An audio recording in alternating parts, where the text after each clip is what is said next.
him lead us in. Sure. This is.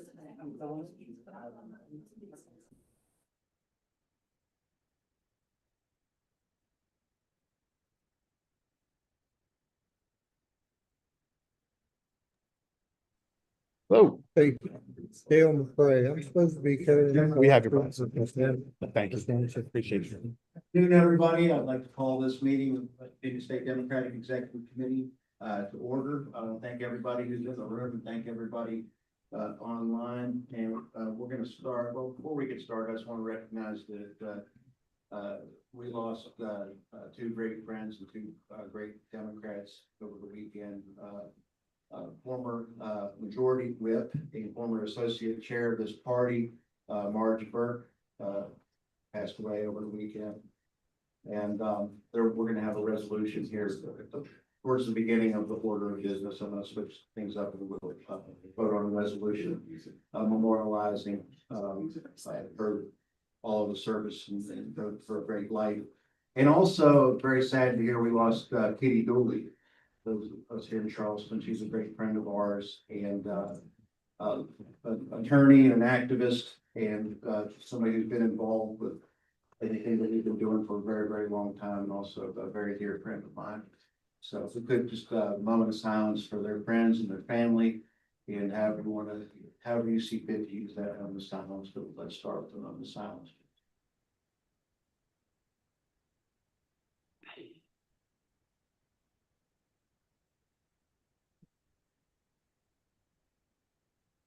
Thank you.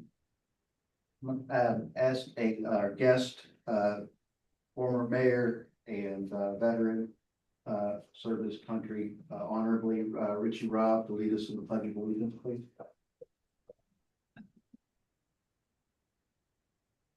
Pledge allegiance to the flag of the United States of America and to the republic for which it stands, one nation, under God, indivisible, with liberty and justice for all.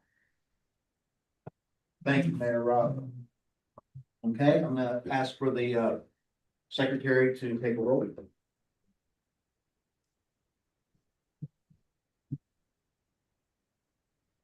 Chair Bushton, Here. Vice Chair Torreseva, Here. Second Vice Chair Petzon.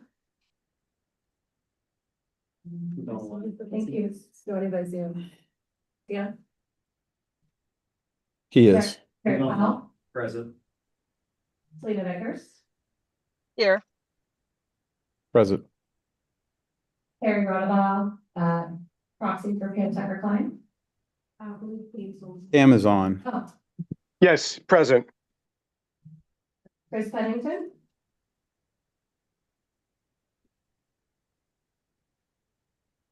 Buddy Thompson.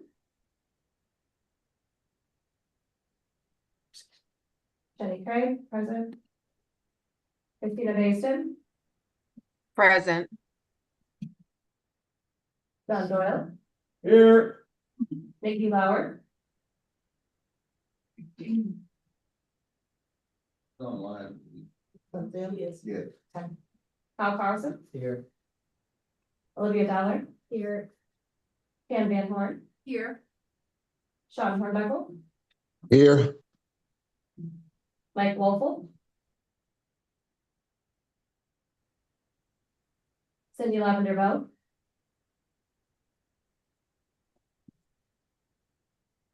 Troy Miller, Here. Dave Pena, Dowdy Dunderberger, Yep. Ariana Islam, here. Josiah Soren, James Griffin, Ray White,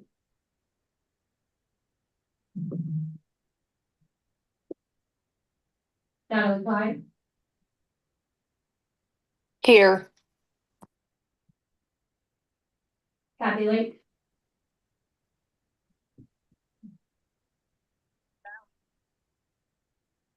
Heather Grogan, proxy for Mike Chopper, Here. Barb Scott, Here. Kim From,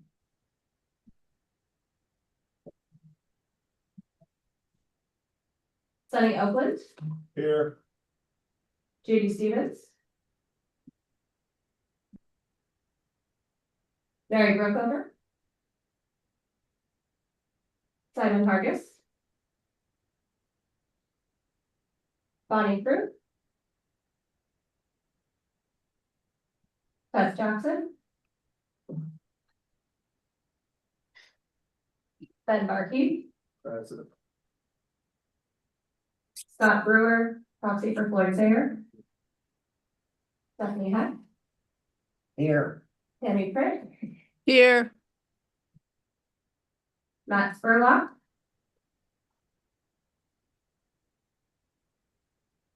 Deb McCarthy. Here. Martin Quill. He's online. Thank you. Mary Ann Claytor.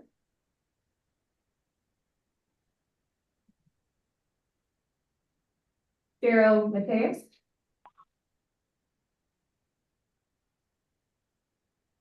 Karen Williamson. Amanda Eastside Burton. Here. Amanda Shelton. Here. Keith Lady. Lottie. Here by Zoom audio. Christy Cardwell. Here. Kelly Elkins. Here by proxy. Rob Baker. Here. David Thompson. Diane Browning. Proxy stage. They have her proxy. Mm-hmm. Who's online? Okay. Amy Spencer. Present online, sorry. Thank you. Rachel Tompkins. Here. Brenda Weiss. Sean Young. Here. Clara McKenzie. Here. Susan Miley. Present via Zoom. Ryan Deems.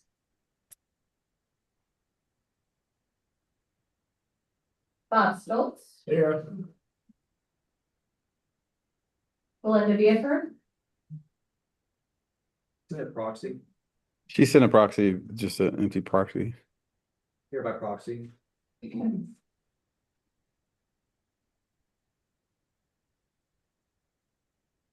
Marty Schamberger. Here. Joey Garcia. Here via Zoom. Dina Armentrout. They're on their way. Okay, thank you. Dale McCray, proxy for Candy Sisler. Here. Jason Armentrout. Also on the way. It's 12:45. 12:40. I gotta turn that off. Randy Titchnell. Dorothy Kangela. Virginia Klein. Here by Zoom. Richard Rector. Charlie Streisel. Here by Zoom. Cheryl Lawrence. Maria Russo. Here by Zoom. Tammy Offit, proxy for Ken Collinson. Here. Matt Halderman. Present Zoom. Bonnie Brown. Patty Hamilton.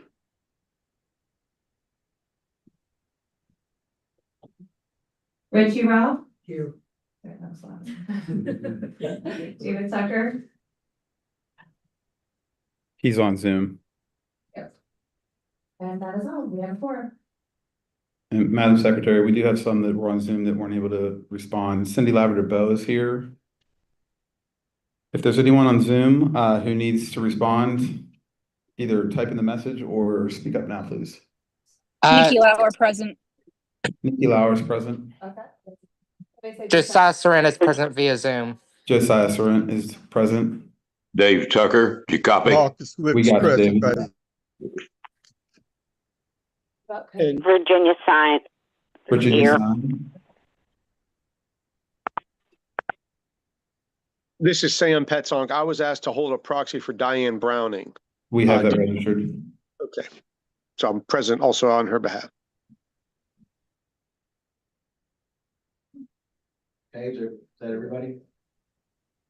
We determined what I know Keith is on one of the phone numbers there, and then there's a Zoom user and another phone number. You know who those folks are? Yeah, if, who is last phone number digits 9026?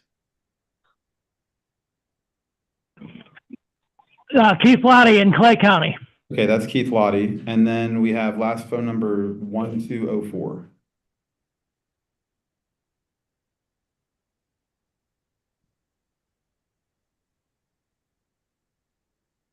I'm gonna double check, but I think that might be Bonnie Fruth. She was gonna call in. And then what is Zoom user? That's 675. And the Zoom user, can you chat? Marcus Wilkes is here, present Zoom. I will chat with this person. All right. 120. Do we have a Okay. code user? As people get on the admin, Mark is present, and Madam Secretary, do we have four? Yes, we do have a point. Thank you very much. I would also remind those who are online that you can enable the captioning. If it makes it easier for you to understand what's going on here, I would encourage you to enable your captioning on Zoom. Thank you. And did everybody receive the minutes in their mail package? I'll take that as a yes. Are there any updates or amendments to the minutes? I would entertain a motion to approve the minutes. So moved. Is that Jared? Mm-hmm. Second, Second. Amanda seconded. You got that? Yeah, if you could just, when you're making a motion or speaking, just say your name. Jared Powell Got it. made the motion, Andy Stepford and seconded. Is there discussion? All in favor? Opposed?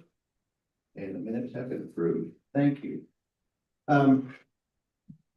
See, before we get into filling the vacancies, I want to recognize Bob Stolz.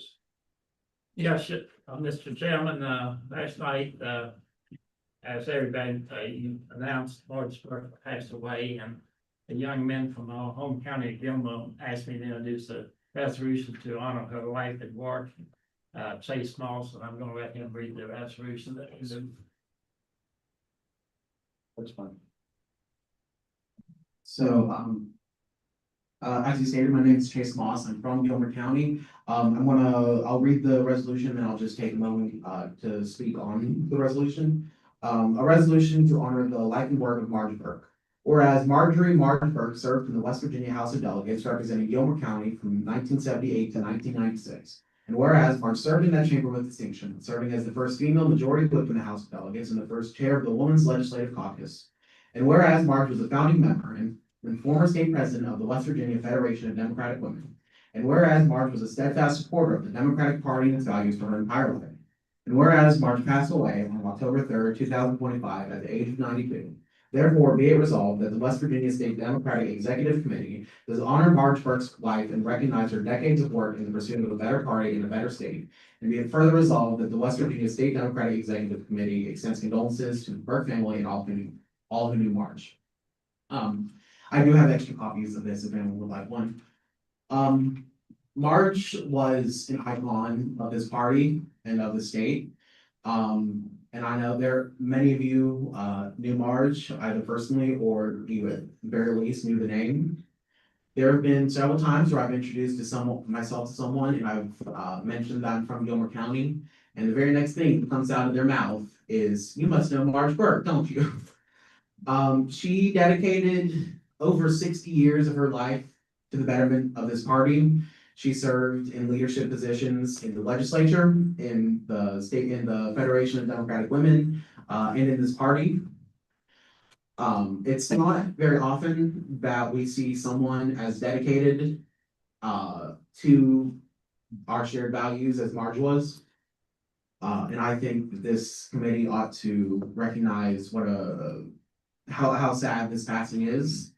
And by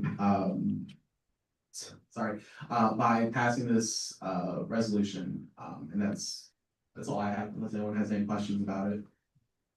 I just have a statement, if that's okay. Hand in the mic and state your name.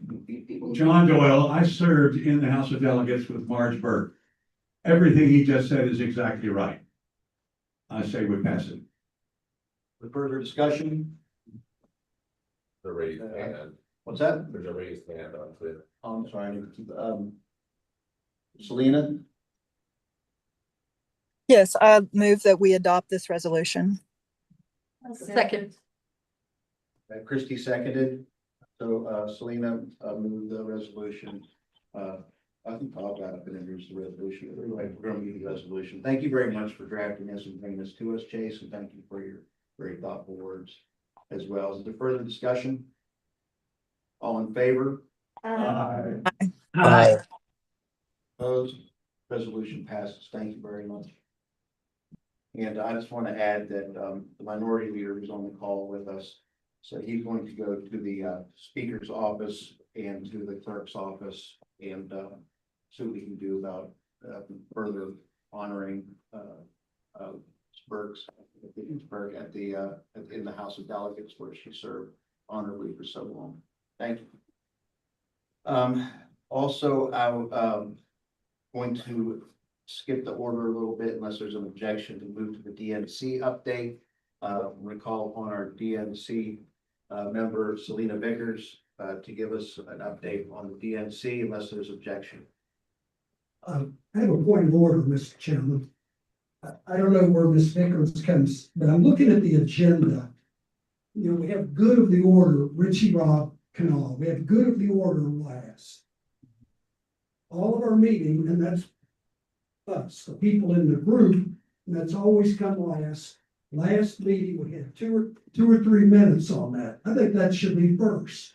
You know, I think it should come, you know, participation should come from the membership first and then everything else. I think that's the way it ought to be. Starting today, I'm sorry. Well, thank you. But we're going to follow the order that we have here. Just about every meeting, even at most county executive committees that we go to, good of the order usually falls. No, it's not out of the ordinary that good of the order falls last. It's just where in most organizations that I'm part of, that's where it falls. If we move quickly, we'll have more time for good of the order. But Well, we never have in the past. It's always been rushed and little, if any, opportunity to speak. I think in the future, it ought to be first. Okay, thank you for your input, and I would say that that should be a good incentive for us to move quickly, so we have more time for good of the order. But I'm going to call upon our DNC member, Selena Vickers, for an update on the DNC. Thank you. Thank you, Chair Pushkin, and I'm sorry I can't be there in person, but I'm looking forward to seeing everyone this evening. The DNC met from August the 25th to the 27th in Minneapolis, Minnesota for the summer meeting. We kicked off, we did a little bit different this time. We had a general session right from the get-go. And, you know, we heard from a variety of speakers, including Governor Walz, Senator Klobuchar, and State Attorney General Keith Ellison. And as you all know, the Minnesota Speaker of the House, Melissa Hortman, and her husband and her dog, Gilbert, they were murdered in an act of political violence in June. Many of the speakers, including her longtime friend, Chair Martin, honored her service in that opening meeting. During this opening meeting, we elected Chair Martin's at-large DNC members and approved Chair Martin's standing committee appointments. During the general session, the membership also voted not to approve the report of the Credentials Committee, the result being that 3 challenged members of the Alabama Democratic Party were not seated. The DNC caucuses and councils met throughout the day on Monday and Tuesday, and they elected officers for the 25-29 cycle and discussed their work going forward.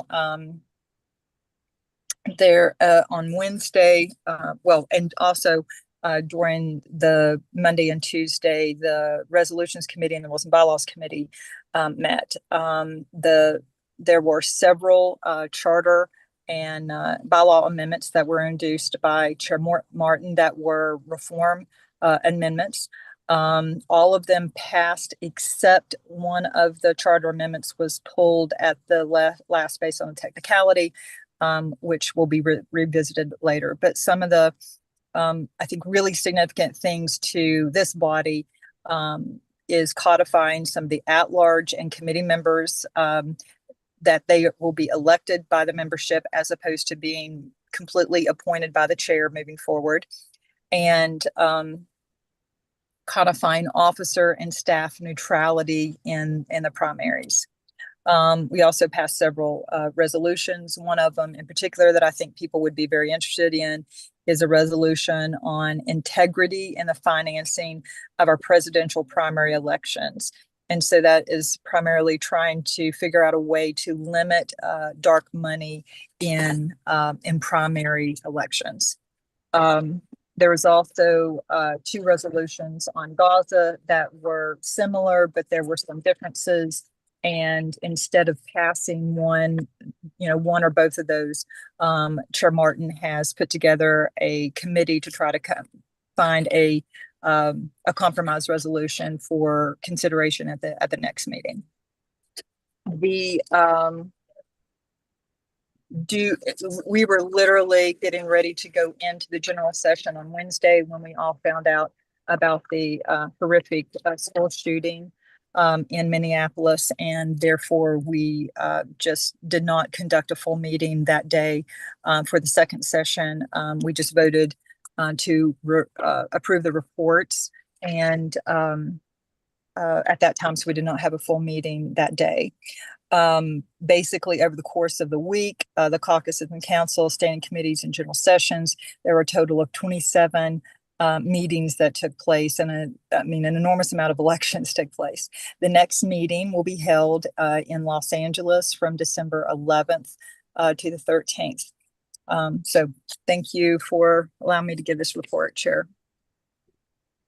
Thank you very much for that very detailed report. And I'll just add that there were some really historic reforms that were passed that folks have been talking about, including Selena have been pushing for a long time. And I think it does go a long way to further democratize the Democratic Party, namely having elected standing committees, more elected members on standing committees rather than appointed. I'll just point out that's something that we did back in the summer of 22 at our first organizational meeting, is that we decided to elect our rules and bylaws committee rather than having the chair be appointed that. So, but Virginia was a little ahead of the curve on that, so we should be proud of that. But thank you very much for your report. I'm going to move back into regular order because we have a lot of work to do, and we're going to move into the filling of vacancies. We have quite a few, so let's try to we'll try to move through this efficiently. And first vacancy we have is for the role of the associate chair, female, and I'm going to recognize the minority leader, Sean Hornbuckle. Absolutely. Thank you, Mike. And at this time, I would like to nominate Elnaz Rahimpour. Thank you. What's that? Turn it up, please. Turn it up, please. Okay. He's holding a microphone next to a computer, so it's not going to be the best sound quality. But Minority Leader Hornbuckle nominated Elnaz Rahimpour, who's with us today for that role. Are there further nominations? Further nominations? Move to close nominations. Okay. There's a motion to close nominations. Was that Troy? Yes. That was Troy. Okay. Well, there's only we have one candidate running, and Elnaz, who worked with us up at the Capitol, did a very good work with the House Democrats at the Capitol. She lives over in Huntington. Yes. I move that she be elected by acclamation. There's a motion on the floor. Okay. All in favor? Aye. Aye. Aye. Aye. Aye.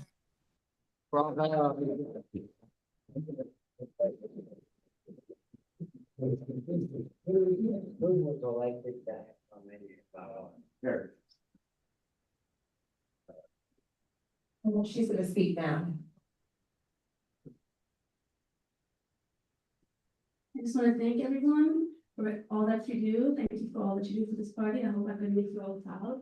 I am honored for this position, and I hope that I can take your trust and support and it makes you all proud. There are many giants that came before me, I was also saying to the Hornbuckle, there were the Kitchen, all delegates, they were so amazing, and they motivated me to do this. I mean, what a better way to get involved than be here.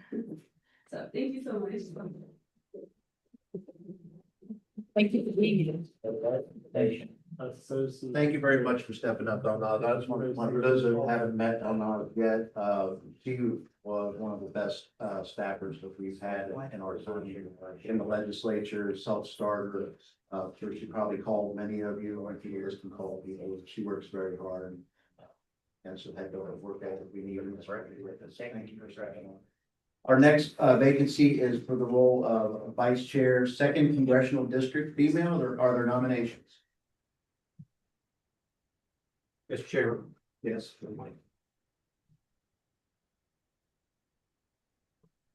Hello, and I rise to nominate Stephanie Damata, a proud public school teacher, vice chair of the Marion County Democrats, former candidate for the House of Delegates, pre-filed undeclared candidate for the 2026 election, a proud Democrat that stands ready to serve and help rebuild our party. Thank you. Are there further nominations?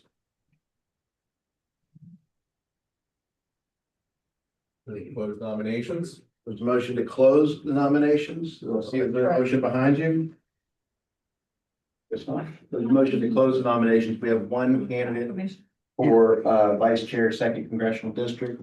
You have your hand up? I was just gonna, I was premature, move back to adopt by acclamation. Thank you. I just want to point out that you can make that in one motion. So I move to close the nomination. I'm telling you what to do. And not in parliamentary procedure. Thank you very much. Okay, all in favor? Opposed? All right, congratulations, Stephanie. Stephanie for staying out line. Please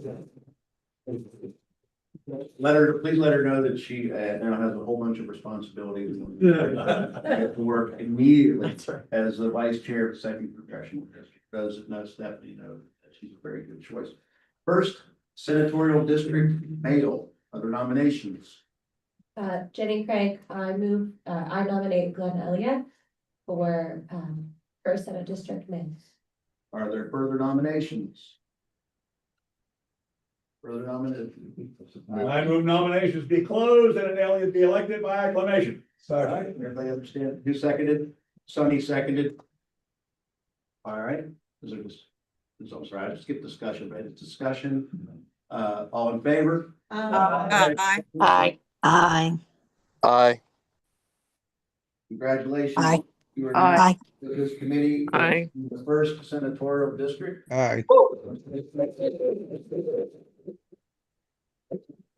Thank you, Mr. Bushkin, and thank you for your faith in me. I have 8 years experience as mayor of a city in the state, and I have a statewide campaign I ran last year. It was unsuccessful, but it taught me a lot about what this party had to offer and what we need to do going forward. So I'm looking forward to sharing my views as best as possible with you all.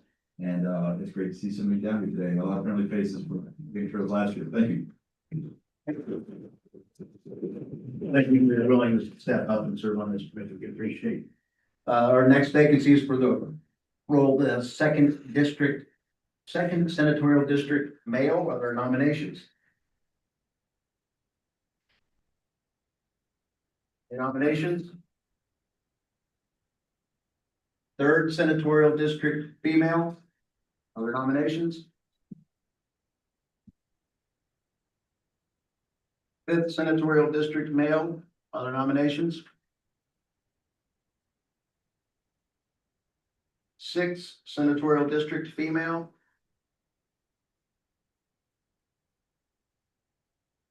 Sixth senatorial district male.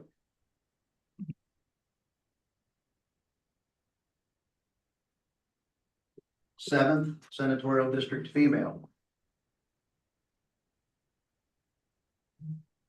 Keep track of these and so that we need to do some recruiting. 10th senatorial district female.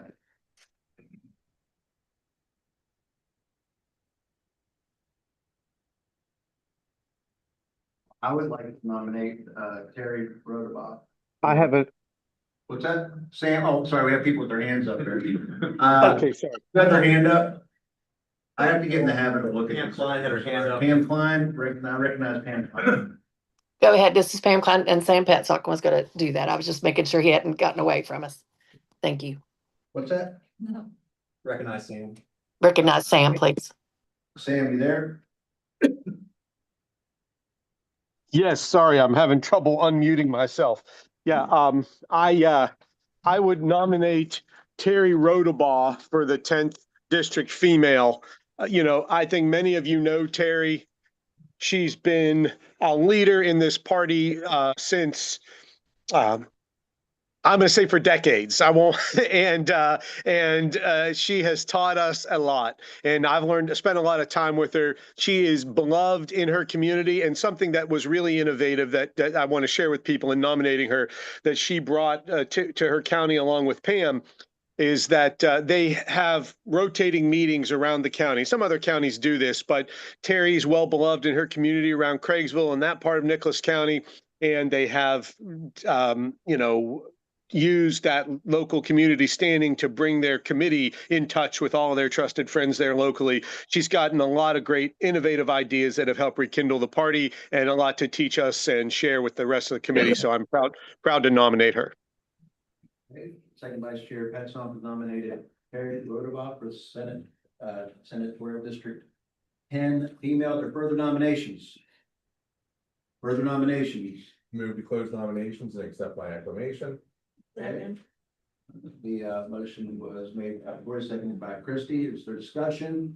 All in favor? Aye. Opposed? Aye. Aye. Congratulations. Aye.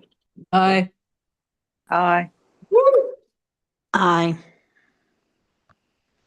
Aye. Votes are still rolling in. I just want to say, I've had thank you for having, all those good words to say, and I want to let you all know that I've had the task of going through my, father-in-law's, papers and my grandfather's papers because we have to get rid of some things, and, but while I was looking, I found these treasures, and I wanted to share this. And Sam Petzock, I know you'll like this, but my father-in-law was a underground coal miner for many, many years. And as going through his paperwork, I found all these letters from Cecil Roberts. And all that health care that they promised him, and he got.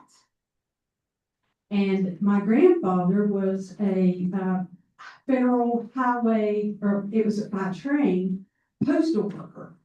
Carried a gun, sorted mail from Pittsburgh to Charleston. We come down here to Charleston and pick him up at the depot.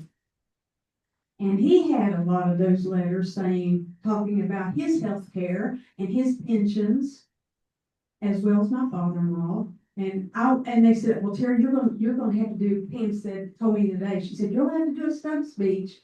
And that even triggered something else.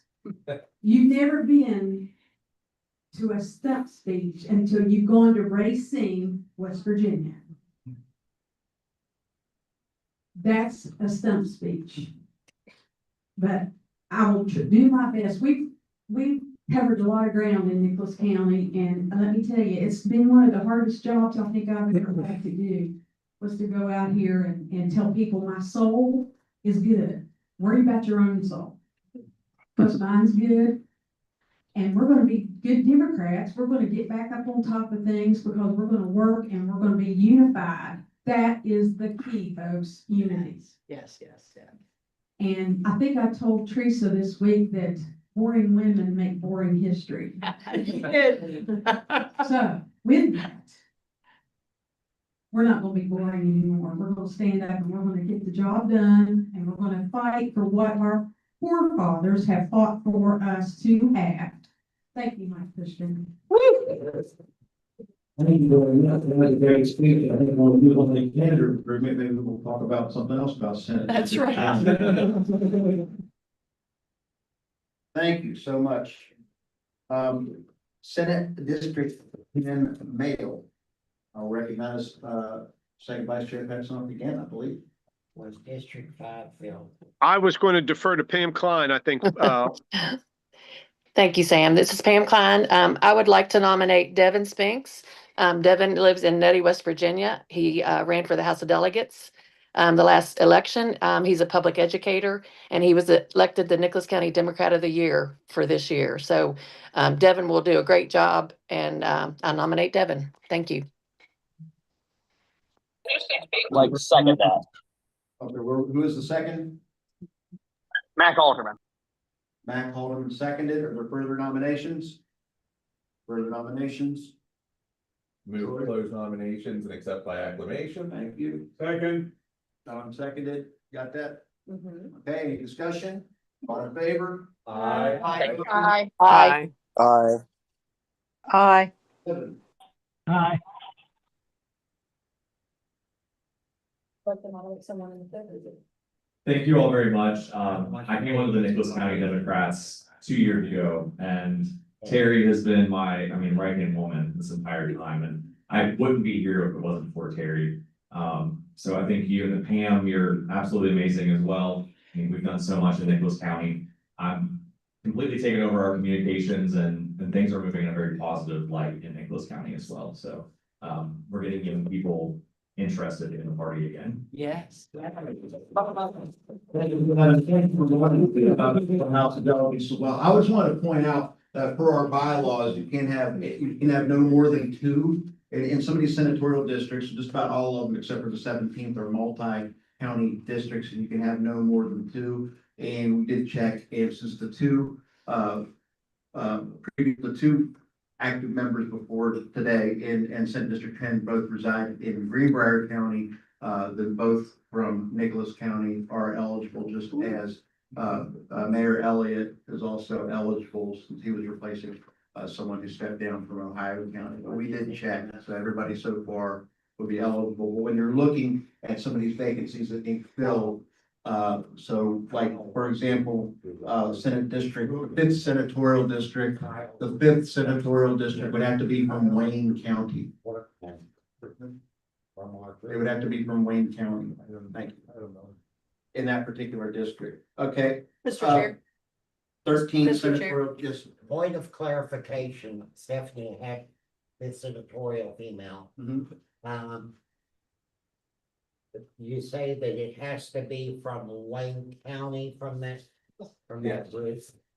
Is the Capital County representative still serving or? Yes. Okay, and the Wayne County representative has resigned, correct?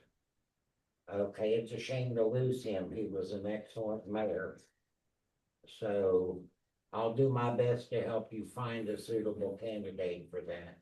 Thank you. Thank you. I just let everybody, Mayor Bias did call us and we had a good conversation. He chose to step down to other responsibilities. So it was definitely a very He's one of the best. very well respected. He's a great mayor and he just has said he had a lot of other responsibilities. Can I interrupt here? This is Tammy Pritt from Wayne County. Mhm. We had a meeting last week with Sam Petzong was there, and we went ahead and put Ken Hicks in that spot. We voted as a committee, county committee, to put him in there. Now, I thought Ken was going to be at this meeting today, but I don't see that he's there. And he willing to serve on the committee? Pardon?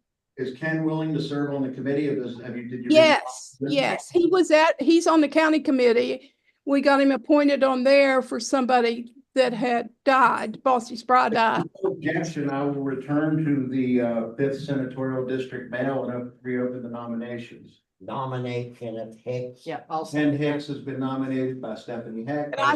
And I second it. Nomination. Okay, are there further nominations for 5th Senatorial District mail? Further nominations for it? Move to close nominations and accept by acclamation. Second. Okay, I got her, Christie first, Troy first, Christie second. That's Ken Hicks. Many just know Ken Hicks can serve with us in the House of Delegates as well. Choice. Democrat from Wayne County. Further discussion. All in favor? Aye. Aye. Aye. Aye. Aye. Kenny Hicks is now on the committee, somebody please inform. Keeping us to get to work. Yes, Mr. Chair, just one comment about Ken Hicks. When I was campaigning in Wayne County last year, every time I was there, Ken Hicks was there, and everybody, I mean, there was one person in the room that everybody knew, it was Ken Hicks. So I do think he's a great addition to the committee, and I was glad to hear it. There's probably isn't anybody in Wayne County and Cabell County that doesn't know Kenny Hicks. That's right. Okay. Well, thanks for pointing that out. I'm glad we were able to back up and take care of that since your county committee Yes. has already, Yeah. made determination, and of course, we all like Ken, and we're glad that he's willing to step up. And I also want to add that Sam Petzong was a blessing. He really did a good job for us last week in answering questions. And they needed that. There's a lot of old people that really needed to get back to basics. And he did that for us last Thursday. So I've heard from a lot of people, they want more people coming down and meeting with us, telling them what to do. Of course, there's a lot of people that are older that have campaigned for years in Wayne County, so they know what to do. They just needed a kickstart, Thank you very much. Thanks to Hear that song. Sam, shake your head if you heard that. Yes, I heard it. Thank you. Thank you, Tammy. I just want to point out too that while Wayne County is ahead of most counties in candidate restrictions right now, even though many of them haven't pre-filed, we've heard from several people who are seriously interested in running for House of Delegates in Wayne County. Of course, the senatorial candidate would have to be from Cabell County. They can't be from Wayne County this cycle. But so far, you have 3 House districts, and we've heard from 3 different candidates so far. We might hear from more who are interested in running for House of Delegates there. So what you're doing something right down there. So thank you very much. We appreciate you, and really looking forward to serving here with Kenny. Move back to where we were, 13th Senatorial District Mail. Other nominations? I believe they would have to be from Mon County. Correct? Further nominations? Okay, that is it for our filling of vacancies. That was the tallest order of business that we had today, so I appreciate y'all helping us get through that efficiently. We're now moving on to new business and on to candidate recruitment. We have 2026 candidate recruitment plan. Everybody should have received that several times. We have been hosting office hour bi-weekly, every other Thursday, and it's open not just to members of this committee, but also county chairs or any Democrats who want to help us in our candidate recruitment efforts. The good news is, and currently we have more pre-filed candidates on the Democratic side than we did at this point in the game 2 years ago. There are many more we've talked to who are seriously considering running but haven't yet pre-filed. But this is, one of the most important functions that a party needs to do. And it's something that, the goal is always to fill every spot on the ballot. Tough work, but that is the goal. But in order to do that, the state party can't do that. One county can't do that. Everybody working together, though, can achieve that goal. So it's something we really need to step up and do the work on. Also, as part of that candidate recruitment plan, we have a worksheet which we enter in, and I know several people, I know Mac has entered a bunch of names. You can enter names of prospective candidates in there, and we can reach out to them as well. That way we're all literally working off the same page. At this point, though, because this is an important topic, I would like to briefly open it up for discussion on candidate recruitment for members of the committee. Secretary Doyle. You need a microphone. Yeah, I really do need a microphone. Please come out of your shell. Thank you all. I just wanted to make this point. When we're talking to people who either are interested in running or we think ought to be interested in running, every indication nationally is that this is going to be one hell of a better Democratic year than 2024 was, and this is every place in the country. Yes, yes. In legislative elections in Mississippi this year, I read a story in the Washington Post yesterday. The DNC is putting a couple of $1 million just into state legislative races in Mississippi, many of whom the numbers say they can't win, but they're putting the money in anyway. So and the reason is they want to go to, Ken Martin wants to go to red states and demonstrate that we can win elections that people don't think we can win. Yeah. I am hoping that next year we'll be on the list. And if we are, just candidates can count on a good bit more support than maybe we've been able to get in the past. So I'm not guaranteeing that. What I'm saying is, I personally think that's what's going to happen. So I think, and even if it doesn't, it's still going to be one heck of a better Democratic year this year. So we're going to win more seats this year. We clearly are. So anything that was close last year, we're going to win this year. Let's just get that message. The further discussion regarding candidate recruitment, or questions regarding candidate recruitment? Yeah, you can highly recognize the number of them. I'll make this real quick. I got a phone call yesterday evening, or no, a text. And Delegate Tom Clark from Webster County has resigned. And the governor has appointed Jeffrey Watt, who is from out of state, I believe. Gregory Watt, who lives in Hacker Valley, and who is also a New Yorker, or from Maryland or New York. We're not quite sure yet. Exactly. Thank you. That's exactly what I said. Another carpetbagger. Yeah. So with that, we will work on the House of Delegates. It could be someone from Nicholas, Greenbrier, and Webster counties. Thank you. I just want to bring it. Dana Lynch is on the seat. Well, it's been redistricted since then, but it's basically that seat, a seat that we held for a long time. Yes. We want to fight for every single seat. I'll just say this, and people often ask, well, what's the difference between, we have 9 out of 100 in the House. We have 2 out of 34 in the Senate. People, what's the difference if you pick up a couple here and there? And the difference is that means incumbent Republicans lost their seats. And until we start beating incumbent Republicans and taking their seats, until we do that, they're going to continue with this air of invincibility, which leads them to do whatever they want rather than what the people of West Virginia need. So it's very important for us to start moving in a positive direction, start picking up seats in the legislature.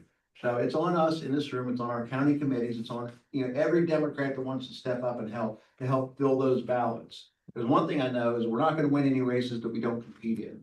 And if we do compete, we are going to start winning back some of these seats. Also, the Republicans handed us a huge gift when they voted, their executive committee voted to close their primaries. Our primaries, until this body acts on, which I don't see any willingness for us to do, we are keeping our primaries open, which means independent voters, unaffiliated voters can request a Democratic ballot, and we're going to give them choices on our Democratic ballot to vote for. It's already shaping up that it's looking like we're going to have more competitive primaries at the top of our ticket than the Republicans do on theirs. We're going to give people a reason to choose that Democratic ballot when they go into the voting booth. And it makes them far more likely to pick a Democratic candidate when they're voting on that ballot in November. So I think I see a lot of good trends. We just have to do our part and make sure we fill those ballots. Is there further discussion on candidate recruitment? Leave it out. Even like if we would just get it open. Even if we just get one more member elected to the House of Delegates, it makes a big difference. 9 to 10 means that we can sustain a roll call vote on anything. So then we can have the names down on who's voting no on what, especially some of these big deals like childcare, public education, flood relief. So one more person in the House of Delegates will give us those names. Just one, that's great. I'd like to have 5 or 10 more. I'd like to have about. Wait, or next. There's a hand raised on Zoom. Okay. Whose hand is up on Zoom? Who has their hand up on Zoom? Dorothy Kangela from Hampshire. My question is, based on what the somebody else said, how long do you have to live in West Virginia not to be considered a carpetbagger when you run for office? Many of my active Democrats now have just moved to West Virginia, not to run for office, but they're thinking of running for office. But, you know, if they're all be considered carpetbaggers, how does that fly? Consider them carpetbaggers. I think the voters have shown, we've elected a governor who is not from West Virginia. We've elected, there are many members. I mean, I have to serve in the Senate with a senator who I don't know if he ever really resided in West Virginia. I would encourage people to run. Let's just follow the law. The law is they need to be in the district for a year. And if they're running for state senate, they have to be in the state for 5 years. I don't think that applies. I'm fairly certain that doesn't apply to the House of Delegates. They have to live in the district 1 year prior to the election. So we're not even at that point yet. They could move into the district now and register up until November, whatever that date in November is, when it'll be a year from the election. You can live in the district 1 year prior to the election. If they're running for state senate, 5 years in West Virginia. Thank you. Thank you. Amanda. I really gave a microphone. Yeah, I think we're online. I really just have one quick thing to say. When it comes to candidate recruitment, it is important to remember that people aren't going to come to you and say, hey, can I please run for office? You have to ask them, especially women. Women respond to being asked. They may want to, but they're never going to come out and say, hey, please, can I run for office? You need to say, we need someone, that someone is you to run for this position. Thanks. Good point. Yeah, and I've also found all the time when recruiting women to run for office, you need to ask them several times. I ran with Man. this pushing. It texted me once a day, every day for 36 days. That's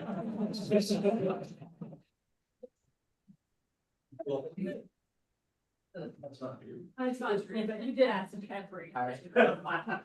Thank you. Just a real quick point. I was thinking about driving down here today, and I don't know what the bylaws of the organization say. I should probably know that before making the suggestion. But I think we sometimes ignore a lot of local races. A lot of which are nonpartisan in name, but in reality, I know in Wheeling, while I was a nonpartisan mayor, everyone knew I was a Democrat running. And it becomes very politicized. The local Republicans in Wheeling were very organized and very involved in those races, and we weren't. I think one way for our party to rebuild the trust that I think a little bit is lost is to show that when we are given power, we can govern. If you look at a lot of activity around the state, here in Charleston, in Huntington, in Wheeling, in Martinsburg, where we've had Democratic mayors doing good things, we're showing that we can. Give us the keys to power, or we don't screw it up, we get it right. And I think I'd say the same thing about a lot of school boards, which are becoming hotbeds now for all these debates we're seeing. It used to be all politics is local, now all politics is nationalized, and it's coming down to the local level. I think we ignore these local races that are peril. The Republicans are paying attention to them. And I think, again, I don't know what the laws are or our bylaws say, but we should not, if we have people who can encourage to run for city council or mayor or for school board, who would be good Democrats in those positions, do not ignore those opportunities. I agree. We tend to know in the nonpartisan races who our folks are. We also have intermediate court. There's a spot on the intermediate court coming up, which is nonpartisan, and there will be races for the Supreme Court in the unexpired terms. Thank you. I know a couple of people who are in. So people at home. I'm a Democrat. I don't need a microphone. Okay, I know a couple of people that are interested in running for office in Campbell County. One of them in Wayne County. I'm working on them. I want y'all to work on the people in your own territory, but I'm working on them. For instance, I have a young man who happens to be a member of the legal profession. I'm trying to talk him into running against Carol Miller. And I have another Huntington businesswoman who's also thinking about running against Carol Miller. We need to get rid of Carol Miller so we can get somebody effective in there. Yeah. Nothing would please me more than if Mr. Wolfle would run against Carol Miller. Male position. Because he's got the money to do it. Thank you, Steph. I will just comment real quickly on that. The one point that was made is that we need to get to work, meaning at the local level. We don't know who the best person in Wayne County is to run for office. Don't know who the best person in Marshall County is to run for office. That's why it's so important for these county committees to step up and help us with and work together with us on this important work. The good news is we have more active county committees now than we did several years ago. So we do have more of that infrastructure in place to help us deliver these candidates. So if you want to look at it in a business perspective, the candidate's the product, the party is the delivery system. That's how it's supposed to work. So is there further discussion on candidate recruitment? I think we all know what the assignment is. So we'll work together on it. Thank you very much. We already did the NC update. At this point, I'd like to recognize our esteemed executive director, Ryan Frankenberry, to give us an update on the SWOT and strategic planning, not the strategic planning that we did, but the strategic planning that we did with through the DNC recently. Oh, hello.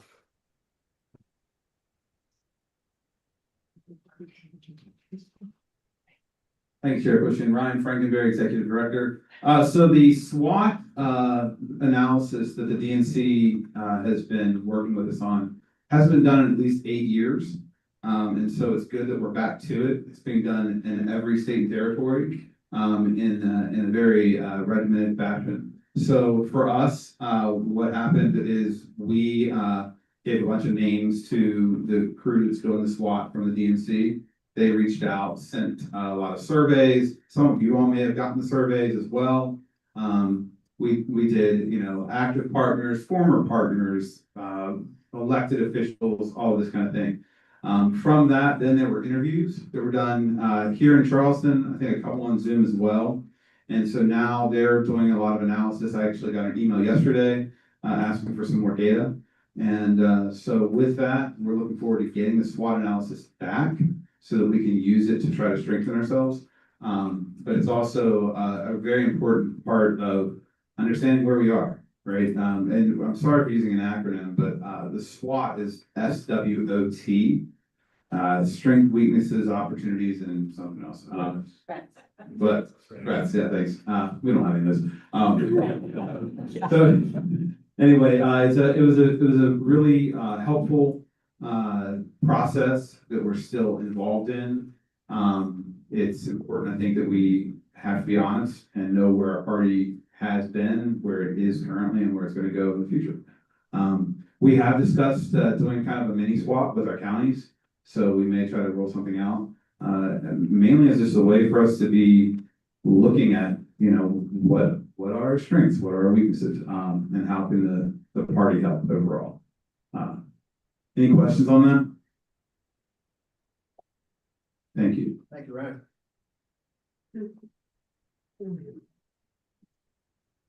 Okay, then I call on Cal, ready to give an update for the County Chairs Association.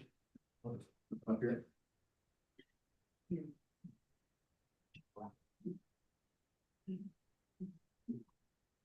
Thank you, Chair Bushkin. I'm Cal Carlson, County Chairs Association. Just going to keep it brief. We've been having a few monthly meetings. We're having a meeting at the end of this month to meet. I'm really happy with a lot of the progress a lot of counties are making. I love having conversations with all the different chairs. It's been a really great opportunity as well. Traveling around the state, in this past quarter, I've been able to go to Randolph County. I was in Mercer County for Deb's Picnic, Taylor County.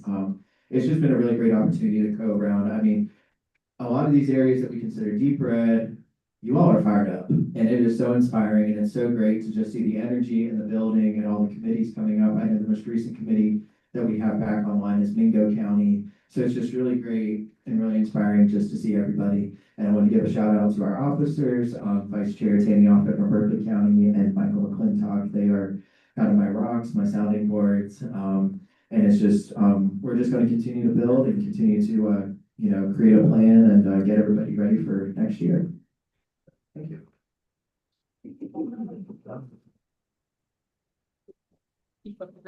Thank you again, Chair Carlson, who's doing a phenomenal job in helping to organize that that important association. Okay, Minority Leader Hornbuckle, you still on the call?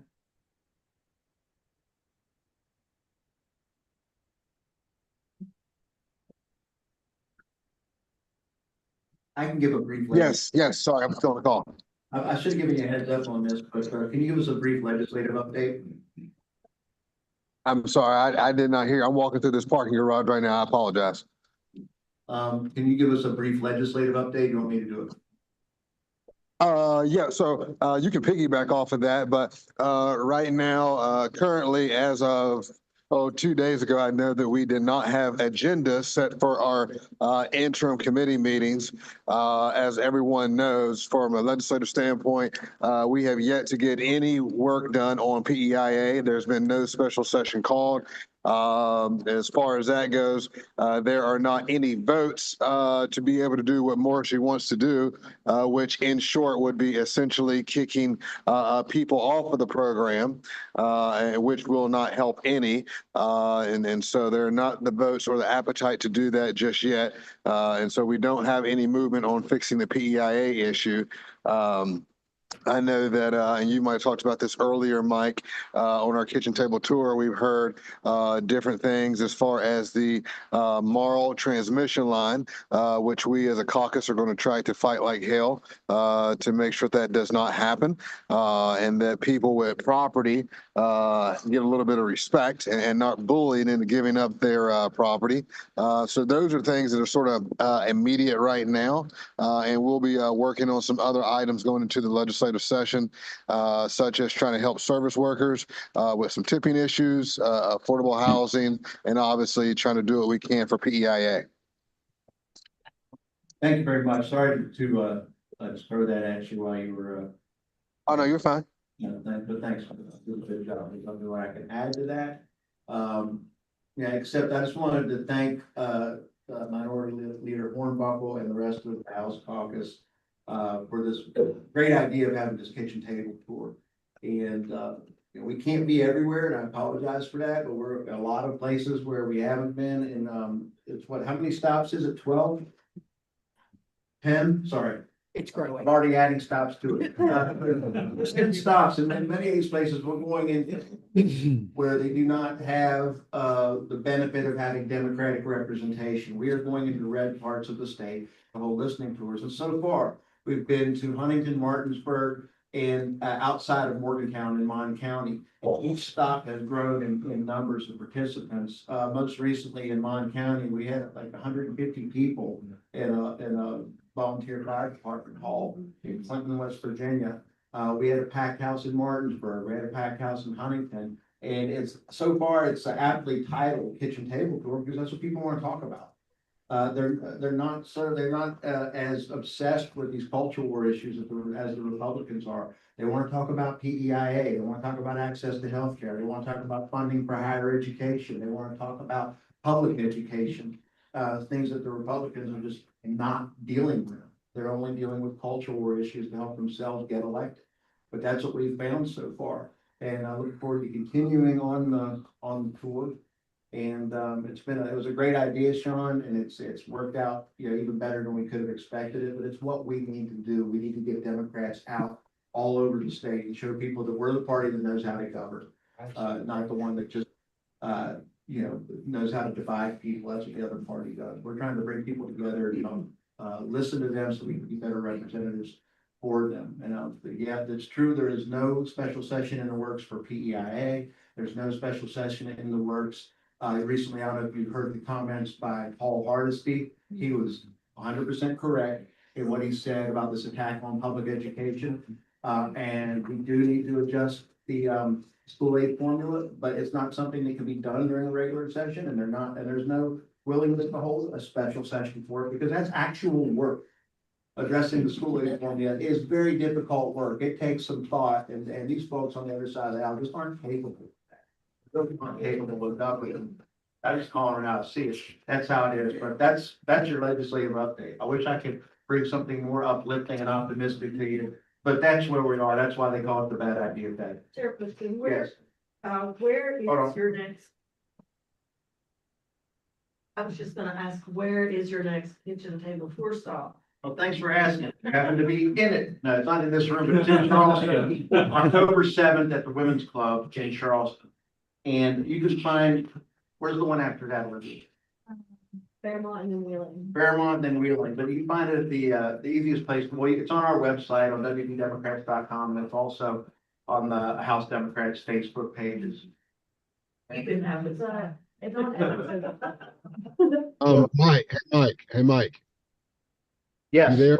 Yeah. Yeah, just wanted to remind everyone, and while a decent idea, I want to thank all of you all, as members of the caucus, and Ryan and Teresa and Sam and Olivia. It's been a total team effort, and Cal on pulling this thing off and putting it together. So kudos to everybody who's been a part of it, and then all the exec committee chairs and community captains. I think I saw Doyle in there earlier, and Troy, and I'm sure there might be some other people on the call, and I apologize if I don't see you, but that's what it's been, and I think that's sort of a hallmark of where we need to be at, is understanding that we have to expedite truly embodying working together, and because I think the more that we do that, and we've shown our ability to do that in this instance, we are seeing the fruits of our labor, which is really, really fun to be able to enjoy in that. So just super enjoying our time. And also, while logistically we can't get to every single town and holler and community in the state, we are going to have efforts to do some things outside of the last Beckley date. I want to make sure that we get to other stops.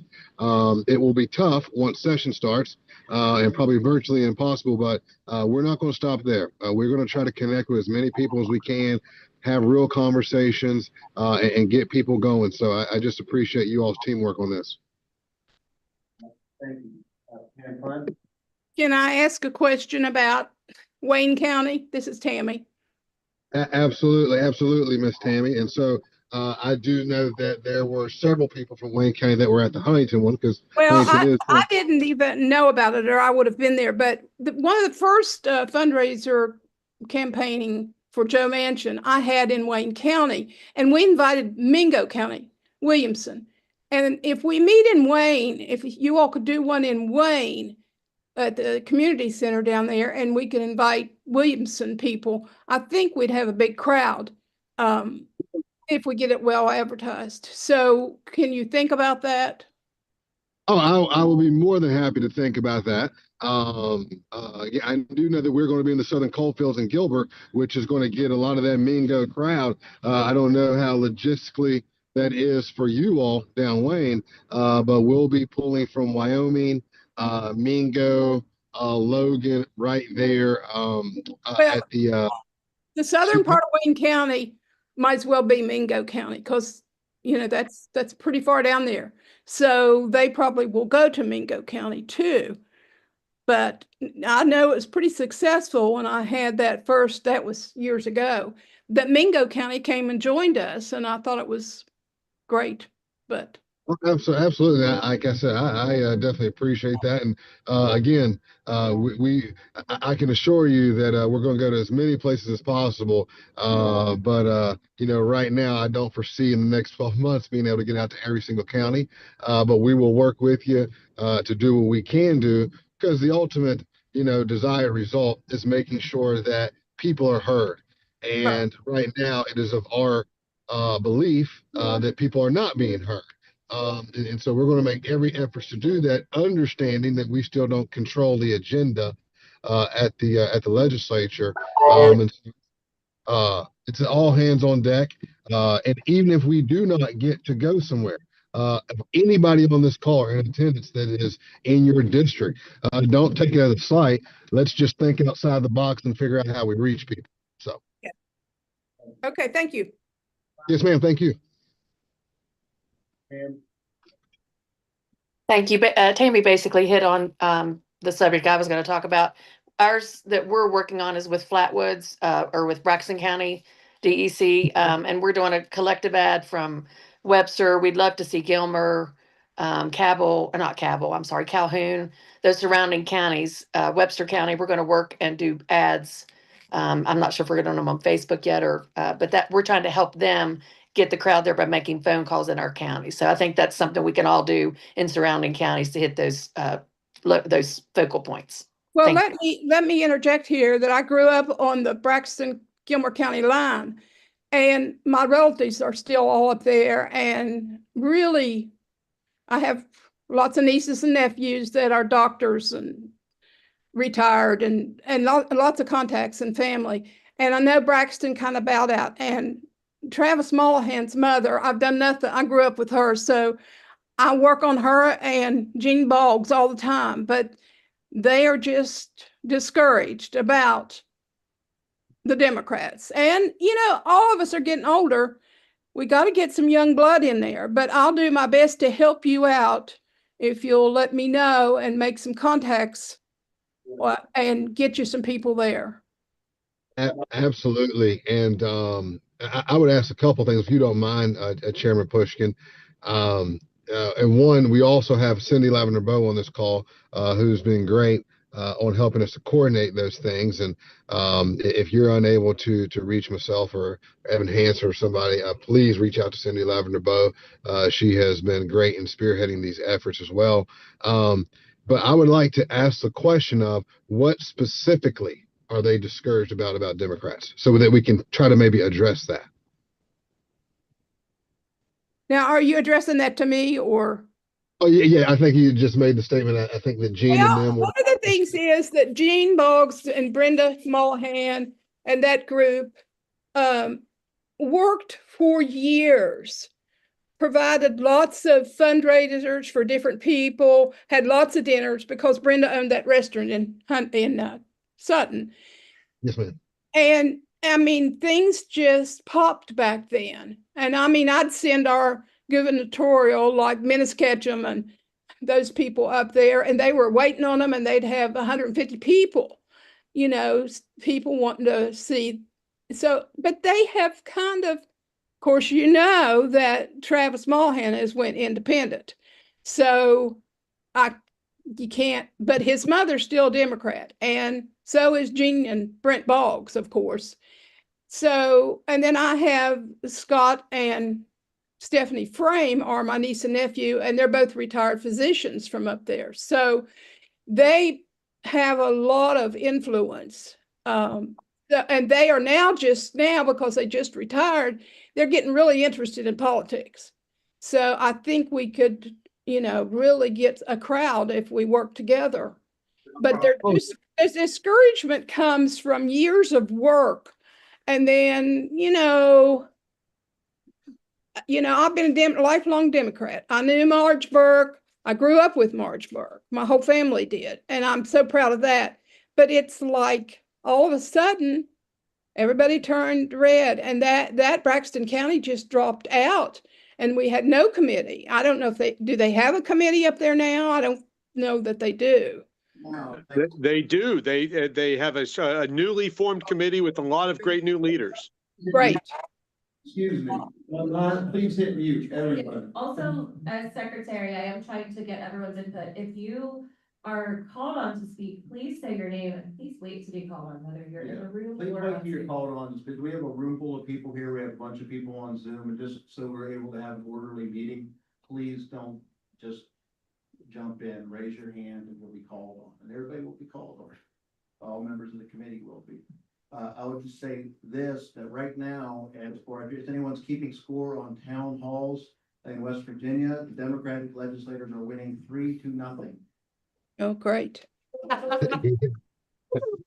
Great job, Chair. And I will leave you all with this. This is good conversation, and this is what these things are supposed to be about. I think oftentimes all of us, even myself included, we forget that to get comfortable, you got to be uncomfortable.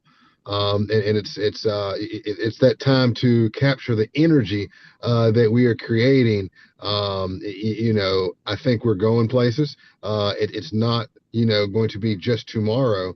But don't forget, we are creating a lot of energy and a lot of buzz out there, and we've just got to capture the moment. And I know that we will, and we'll continue to have these conversations, not just conversations. We'll put action to those items. So, have no fear. The Democrats are here, and we're here to stay. We're getting stronger by the day.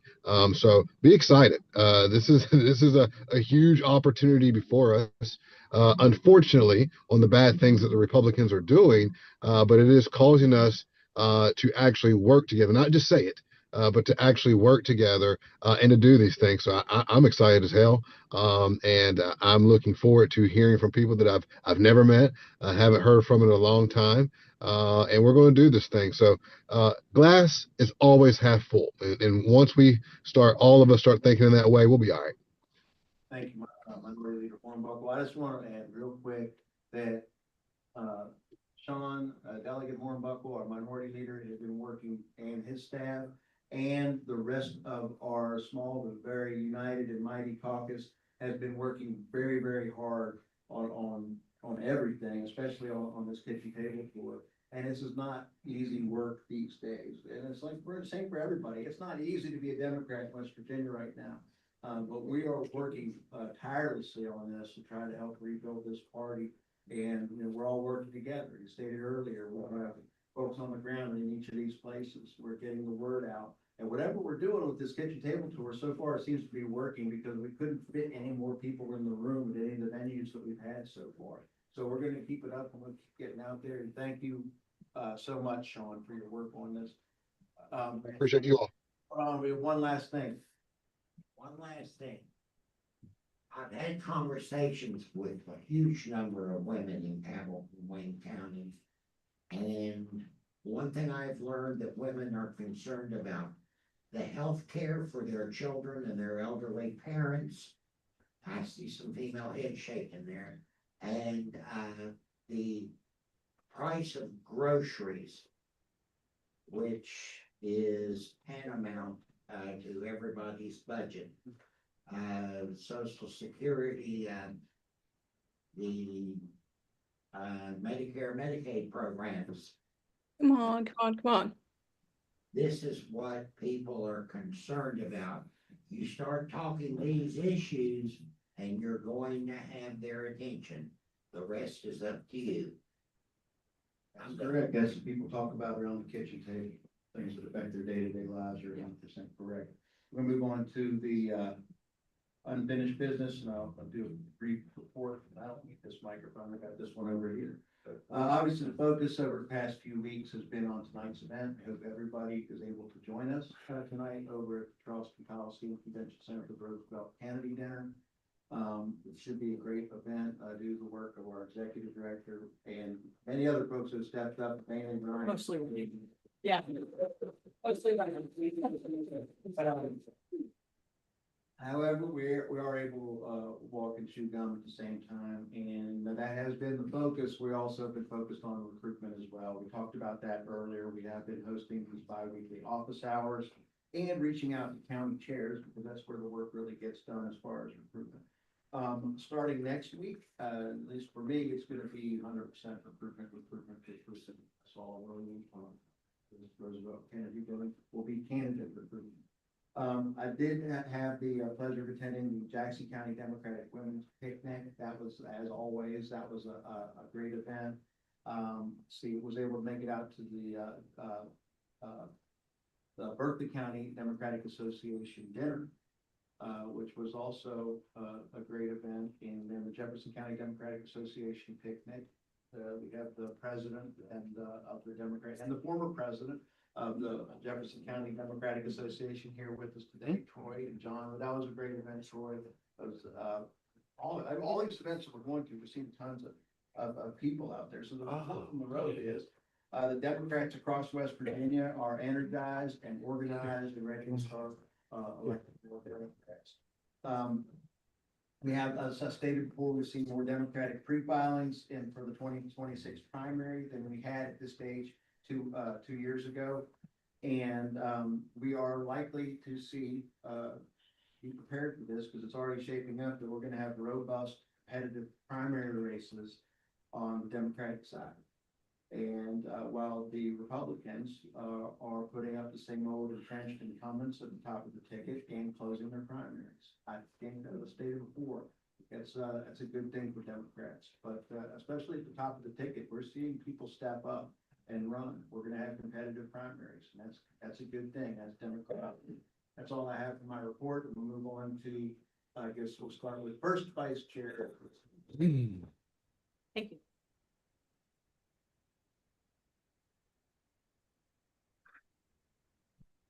Hello, everyone. It sure is a great day to be a Democrat, and it is getting easier, isn't it? Even in West Virginia, we can all feel the changes that are happening. So I just want to talk to you about a couple of things. Probably it's nothing new, but maybe a slightly different perspective than what you've already heard today. That in terms of my experience as your vice chair, what I'm seeing, so that you know the work you're doing is mattering too. We all want to make an impact. We all want to feel like the work when we're spending our time volunteering, that it's making a difference. And that's been a problem the party's had, right? Because we've been so discouraged. So let me talk a little bit about impact. Your entire leadership team was at the DNC in Minneapolis together, and it was an incredible event, and it was packed and busy. And we made connections with people and plans for the future for DNC folks to come to West Virginia to assist us with some of our long-term strategic plans, specifically fundraising. Along those lines, I want to make a pitch to everyone, including those on the call, on the Democratic Executive Committee, to please become a donor to the party. You do not have to donate a lot. You should donate according to your income and your ability, just like at church when you tithe. I understand there are differences, there are always differences with an analogy, but if everybody on the Democratic Executive Committee, or a large percentage, were donors, what I can tell you is other donors or potential donors want to know that information. So it matters in our ability to fundraise. It's a fundamental concept. And I'm on the board of the Mountaineer Food Bank, work that I love. That is a food bank that serves 48 counties in West Virginia, and your local food banks are probably getting food from us there. And we're expanding, you're shaking your head there, Jason, because I know you know about food bank. We're expanding our facility in Flatwoods in Braxton County because of a multi-billion-dollar grant from Mackenzie Scott that sort of started it all. And on that board, we're engaged in a capital campaign. One of the most common questions we get is how many people on the board gave. And they don't ask how much. They don't say, oh, well, Teresa didn't give as much because, you know, she doesn't have as much money, or we don't compare who gives what. So I would encourage you, if you're on the executive committee, to give what you can give, but to please give, and to give monthly. What we really need are those regular monthly donors to sustain the organization. The Democratic Party, the DNC, is going to be giving more. There's been a lot of excitement about it. It's not as much, I think, as the excitement about it in terms of the money, but more is always good, and even a little matters. And more importantly, I would like to grow the statistics on the Democratic Executive Committee that we can brag about the high percentage of people that on that committee that are donors. And we would, again, the amount doesn't matter.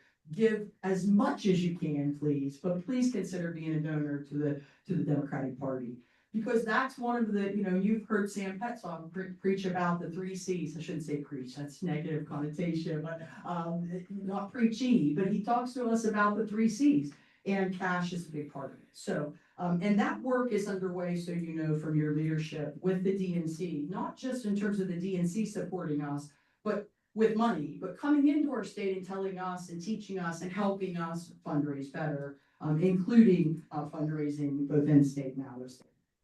I want to talk to you about the Young Dems and my excitement there. This is really, yes, Olivia. See, we people like talking to each other. You know what we're talking about. So a little quick story, but you're gonna love it. So I get a call from Morgan Fowler, who's been friends. I've been friends with Morgan outside of politics for a long, long time, and she says, oh, she's going on and on about this Young Dem president at GW High School here in Kanawha County.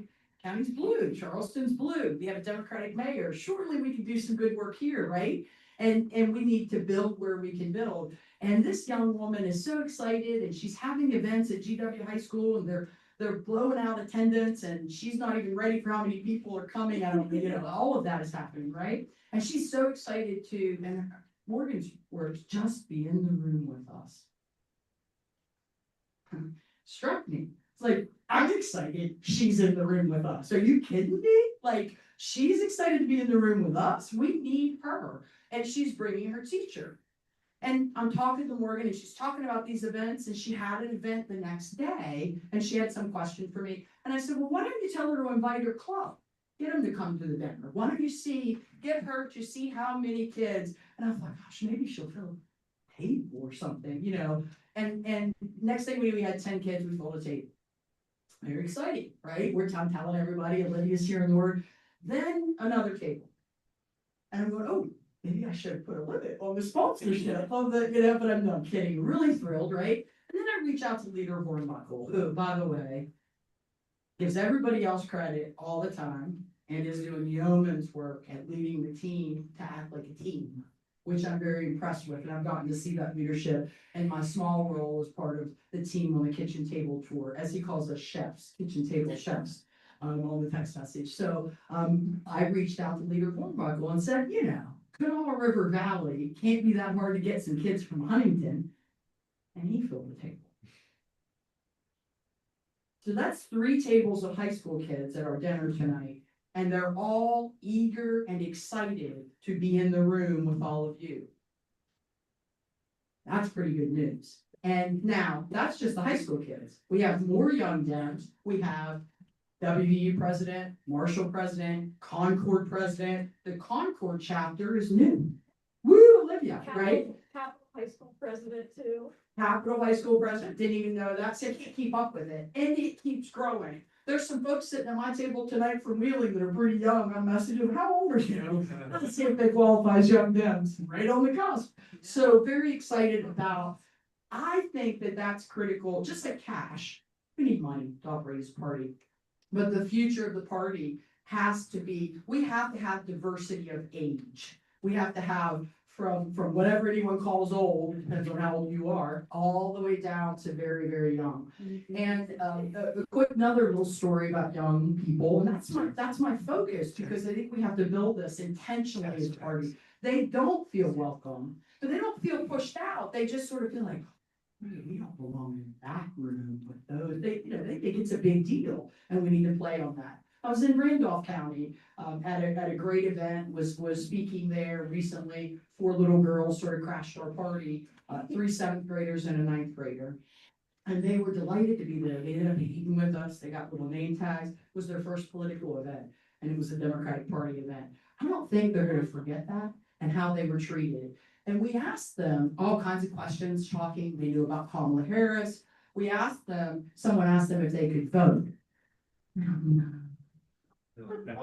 Right? And it was like, and you know, and I saw that disengagement that occurs when you think you don't have a say.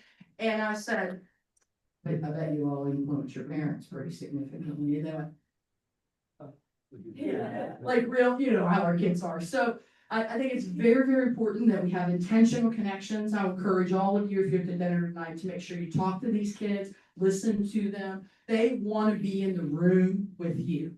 And that's why they're coming. So I'm very excited that that's happening. And in terms of the young Dems, we have to focus hard on continuing to build that. I see Mike pacing, and I know we have time. So 2 more points I just want to make.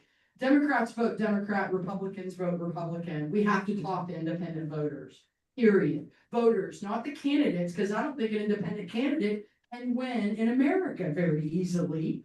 And that's just because of the way the system is set up. But Democrats vote D, Republicans vote R, and in West Virginia, there's a large body of voters that aren't voting partisan. And, or they say they're not, and we have to message to independent voters, and that's gonna be something I'm pushing, and we're all pushing on, but really working on and focusing on, because that's the body of voters that can help us swing. And I agree with Mr. Doyle's comments, a blue wave is coming. I mean, all indicators, if you can read the data and you're watching it and you're paying attention, are very, very bad, including just history. It's just a midterm, incumbent presidents, Republicans, so it's gonna naturally be a D. My last point, and I'll sit down, is we're going to have busy contested primaries. Our chair made the point, I wanna make the point, and here's why. Primaries upset people in the party. You shouldn't be running against so-and-so. You shouldn't be running and go, no, we've got a good candidate. Why are you running? Run for something else, or it's not your time, or just whatever people say. we as a party should embrace contested primaries. I can speak with authority on this because I had one. And I learned a lot from my opponent, Richie Robb. I learned a lot because I had a contested primary. And I think it's important. And I don't think it's anti-Democrat to run against another Democrat. Literally, that's what the primary is for. The other thing it does is it introduces the public to our candidates.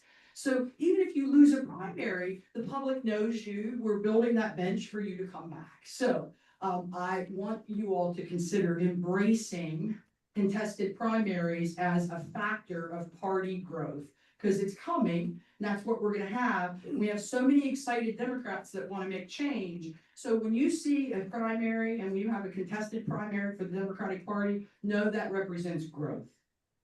Thank you. Thank you.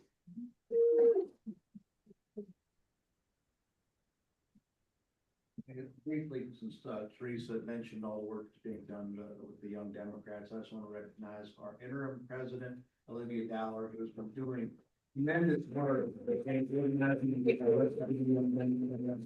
College Democrats, high school Democrats, any Democrat under the age of what?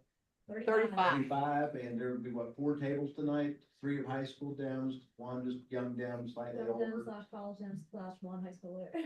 Yeah. So thank you again. Yeah. Second Vice Chair, Petsom, you have a report?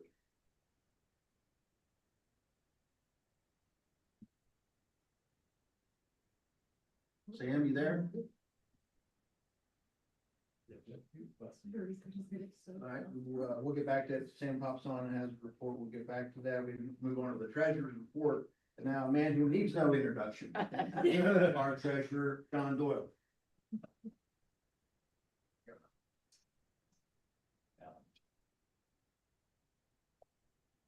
Thank you all. Thank you, Chair Mike. Ryan is handing out paper copies of the treasurer's report here.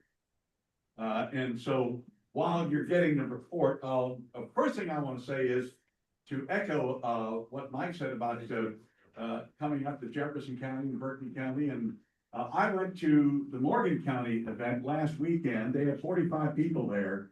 And really, several people expressed considerable interest in running, particularly a couple of people who I talk about running against George Miller, who has that House of Delegates seat up there. And George is a nice guy, but George just votes for the leadership, which is not good. And we're going to have at least one good candidate running against him up there. So anyway, you will notice there are 2 different accounts. There's the federal and the non-federal. And the federal, and correct me if I'm wrong, Ryan, the federal doesn't mean just federal money that we get. It's anything that we get that is subject to federal rules. Is that right, Ryan? So the way to think about it is that the federal account is the one that we report to the FEC, and the non-federal is the one that we report to the West Virginia State Secretary of State. Got it. Thank you. So anyway, and almost all of our expenses are from the federal account. So we had contributions in federal in Q3 of 93,000. Q1 was 55, Q2 was 57, Q3 was 93. And so we now have, and DNC party support is 47,000. Now, Ryan, is that different from what it has been before? Or are we? There has been no change to the current level, that the new amounts are coming at the end of this month. So the new amount will be somewhat higher than that 47,000. Is that right? So we receive 15,000 per month. We'll Right. receive 22,500. Okay, so all right, so we're moving up. In terms of, if you see over the long list on the right, all of the disbursements, all of those come from the federal account.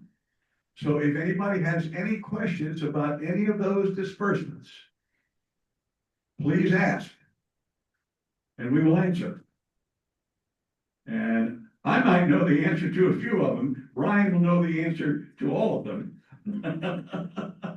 Okay? And I'm gonna move on here a little bit, and while you all look through that, and if you can see, we have, 52 donors online, contributing 28,600 and something. Individual contributions of 16,300. Ryan, could you explain the data sharing agreement, that $612? I'm saying it's a tiny amount of money, but it just jumped out to me. Sure, we do that because we have an agreement with, now the acronym went out of my head, but what it is it's the way that we're able to share data through legal methods with outside organizations who also use data, but it's completely blind. And Okay. so, for instance, if an organization wants to target voters, they can come through our outside entity to get voter files. And would you please explain briefly Stripe? Yeah, so Stripe is actually new, and I was gonna talk about that in my report, but Well, Stripe, then let's- Stripe is just a processing center. It's just like any other credit card transaction. So it's a new way for us to get credit card transactions, and it's related to our web store. Okay, thank you. Anybody have any questions on anything you see in the report? If not, I thank you. Thank you.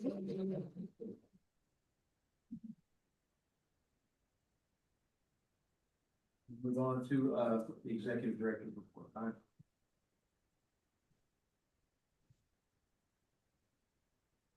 Ryan Frankenberry, Executive Director. And I will say also, the third quarter full audit is available on the WVSDEC web link that you all should have. It's been sent to your emails a lot, but under the treasurer's report, both this and the full audit is in there. So you can go line by line, see every dollar we spend. I take pride in the fact that I am one of, if not the most transparent EDs in the country. And frankly, my colleagues are shocked when they ask what we share with our committee, and we share everything. So, if you ever have a question, reach out. I'm gonna keep it short. Big move, we moved offices in August. It's been amazing. It was a great time to do it because coincidentally, the AFT West Virginia was merging with the WVEA to form, is it Educate West Virginia? Is that right? Education West Virginia. And so they've consolidated into WVEA's former building. And so our building was going to be gone anyway. And in fact, sold the week we left. So it was good timing. We are now just up the street at the People's Building.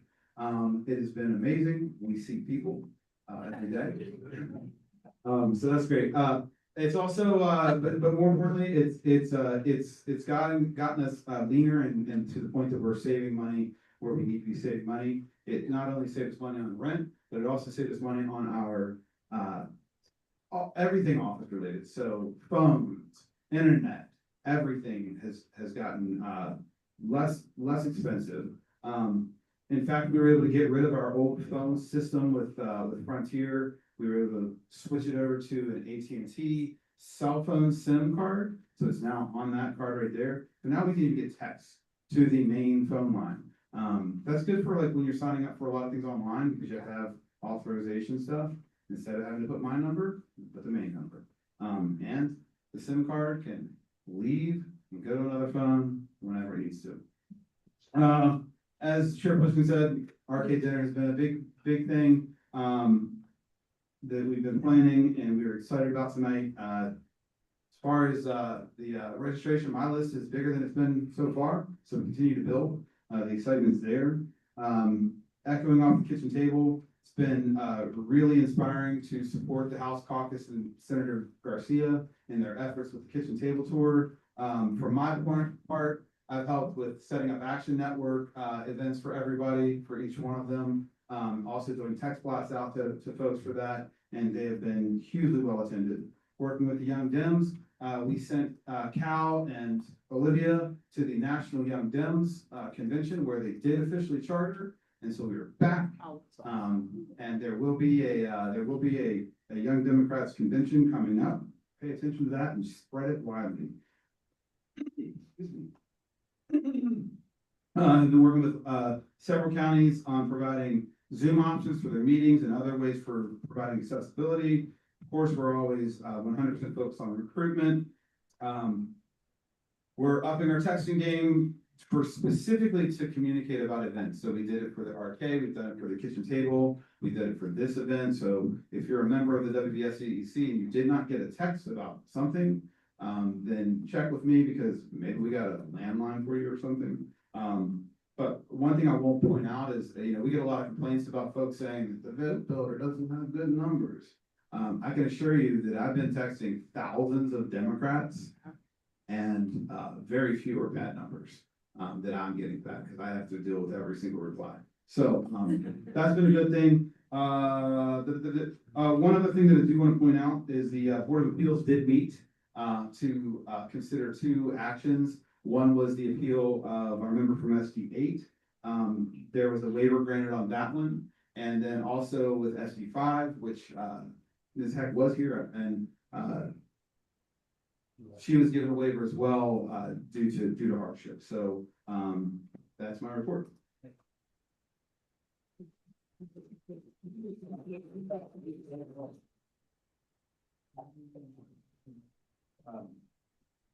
We already did a county committees update. Do you have anything further to report now? I'll say this, the VO work with the Young Dems. Cal's also been stepping up and helping the organizing efforts for the Young Dems as well as the county. Annual Secretary Jenny Craig's also been very helpful. Thank you, Jim. Any organizing updates? I said I think I mentioned it. I don't know if I did mention it in my report, but Mingo County does have a new county committee. They met. Johnny Hager was elected the new chair in Mingo County. He wanted to be here today. I think there was a major event going on down in Mingo County that he wanted to attend. Hopefully he makes it up here this evening so y'all get to meet him. But there have been more Braxton County. There was a question about Braxton County earlier. We now have an active committee in Braxton. Of course, we had one in Hardy for a while now. There are more folks stepping up in Pendleton. We're growing our county committees, long story short. Most recently, though, formally in Mingo County, where their county committee hadn't met in quite some time. Now have a Mingo meeting. I think we're down to, how many counties do we need now? Calhoun's organizing. Calhoun's is currently organizing. We're getting almost there. Now 55 active committees. Getting there.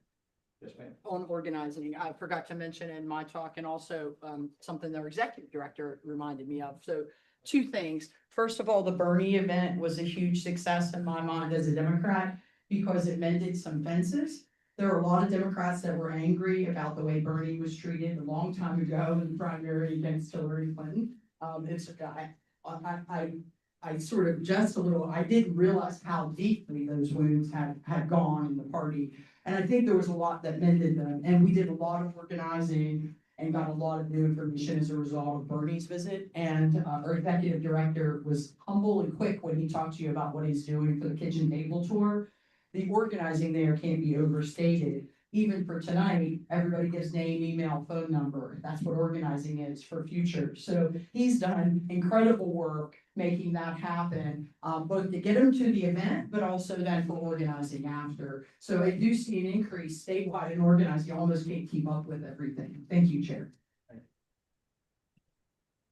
Now we'll add that although where Senator Sanders does serve as an independent, we did our part being cooperative with the organizers of that event, doing everything we could, because it's getting like-minded people out. And I think you saw the results in that. We have packed houses in Wheeling, a packed house here at the convention center, and the same room we're going to be in tonight. I hope y'all are there. And even in Mingo County, they had a very good event there, which coincidentally, Johnny, who I mentioned earlier, who's now the chair in Mingo County, just a few days prior to the Sanders Town Hall in Mingo, he he was elected chair in his county, but it was just a coincidence that he was also the person that Sanders folks selected to speak. I think there was only one other speaker at that event, and that was Johnny. It so happens that his county elected him chair just a few days before that. So we were cooperative. Those were not our events, but we did what we could because it's good for Democrats to get like-minded people out and organize. We can now move on to the good of the order. I will recognize our interim president of the West Virginia Young Democrats, Olivia Dowler. Yes, you have to use the microphone. I just want to also. Announce yourself. Olivia Dowler. For real. I just want to shout out Jared also for his work with Young Dems. He's the interim vice president. Thank you, Jared. Just leave the microphone out there and you pass it to the next person. Anybody else for the good of the order? Okay, we have president of the Federation of Democratic Women, Pam Van Horn. I just wanted to give you all a report on what the Federation has been up to this year. Some of you have participated in our activities and we appreciate that. Very successful spring summit where we did a very specific workshop in regard to recruiting candidates and things to do and how to talk to candidates, making sure they know what's actually going on when they're stepping up. We just had 2 weekends ago, we had our 61st annual meeting where we had 144 delegates. We reorganized 2 clubs, Fayette and Hardy counties, who both have more than 40 members involved. And we also upped our membership 168 people, women this year. So we are growing as an organization. We had a lot of participation. Olivia was there all weekend. Cal was there all weekend. Sam was there all weekend. So we had a lot of participation.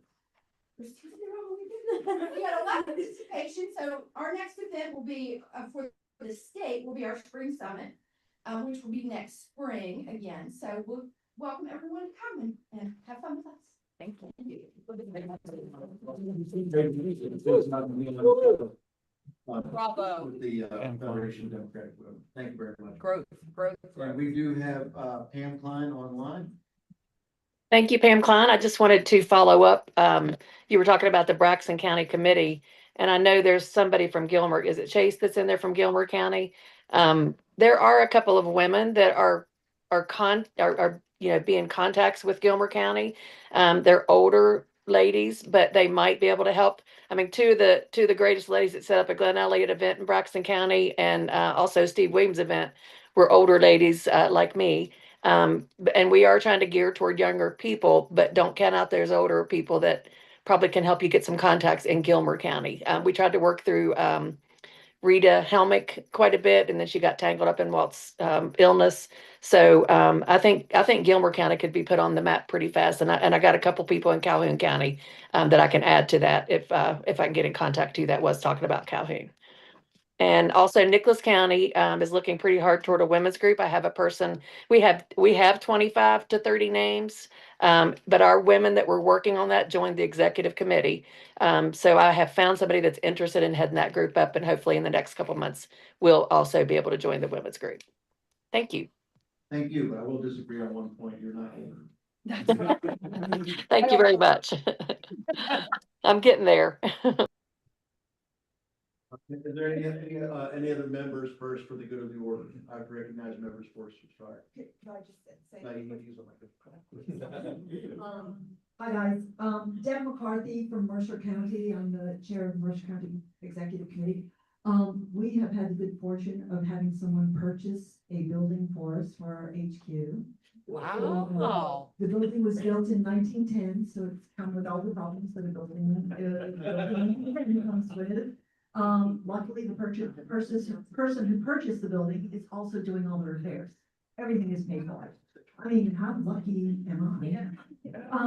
So we'll be having a grand opening sometime in November. We are almost done with the repairs. So as soon as we're up and running, we're going to build out a kitchenette. Oh my gosh. And so when the kitchenette is built out and we get the building wrapped in new siding, we will be sending out invitations for you folks to come down and party with us, we have a party deck out there.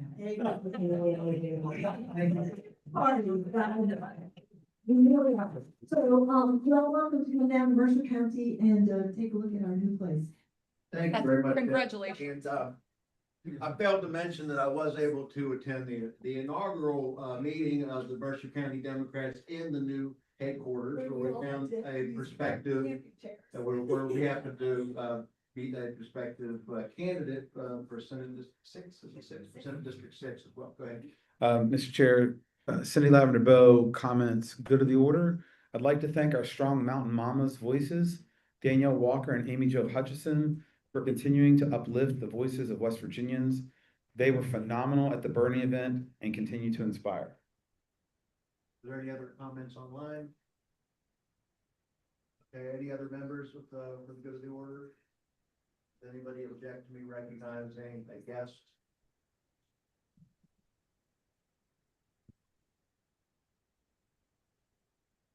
Hi, this is Chase Boss again. And yeah, Pam, it is me from Gilmer County here. First off, I do want to say I'm really glad, just to know that we're having some high school groups, pop up around the state. Those of you who have known me for a few years now know that I, at one time was the president of the West Virginia High School Democrats. And I, founded, I think at the time it was the only active chapter in the state, in Dodge County. And I came to the organizational meeting for this committee a few years ago, and to talk about getting young people involved. And I'm really glad that this party is starting to get young people involved and start taking those steps to get high schoolers and college Democrats and just young Democrats in general involved. Update on Gilmer County specifically. I know it's been mentioned. It was mentioned by Pam. I'm working on it. I talked to Mike earlier this week at the Mon County at the kitchen table tour at Mon County about getting me appointed to the committee now that I'm 18 and a registered voter. So, and I've talked to some of the women there that are involved with the Democratic Women.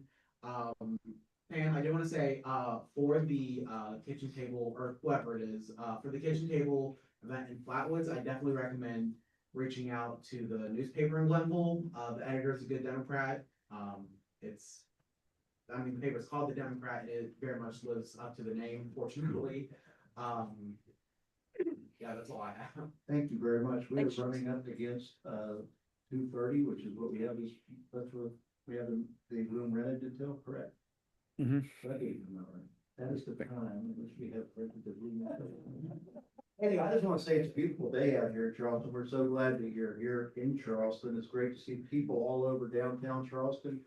Get out and enjoy it, and then come to the Roosevelt Kennedy dinner over at the Charleston Coliseum and Convention Center, and enjoy all the good that our beautiful city has to offer. Welcome to Charleston. Thank you so much for your attendance and for a good meeting. Thank you very much. I'll entertain the motion to adjourn. Chris Caldwell moves to adjourn. All in favor? Thank you. Thanks, Chair. Christine is. Okay, thank you. Yeah. Did you get a copy? Oh, I don't think he did. I don't think she. I'm trying to.